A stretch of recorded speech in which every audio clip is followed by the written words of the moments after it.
So we've taken the top of the range PEL 104 and we've put it in this hard case kit. So really they can put this in their van. It protects the instruments. It's not rattling around with their tools, their hammers, their screwdrivers and things. It's keeping it nice and safe in the foam cut interior. But they can just grab this, chuck it on the back of the van, and they know they've got everything they need in the kit with it. So could you just run us through what's included in the Contractor's kit, please? Yeah, no problem at all. So surprisingly, we've got them here to show you. So the first thing, which is always really important, is the current sensors. So if we're going to measure current, we need current sensors, and generally we need one of these per phase. So with a 3-phase piece of equipment, we've got 3 of these current sensors. Yeah. These are our sort of Rogowski coils. These are the MA194s. So what we can do with these is we can connect these round circuit that we're measuring.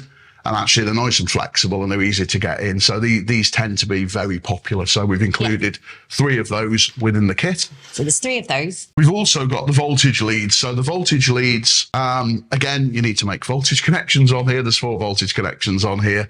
So 1 for each phase and 1 for the neutral. So in this case, we've got the voltage leads. They're 3-meter leads, but they come on these little reeling boxes, which are quite clever. So these are like a little mini extension lead. So effectively, you can pull the leads out, wind them back in, but they also have magnets on the back, so you can keep them tidy. As with the pellet, actually has a magnet on the back, you can put it onto a board. Yeah. With these, you can clunk these on and keep these nice and tidy out the way. So there's 4 of those included in there. They also come with the crocodile clips for making the voltage connections, as you'd expect. Yep.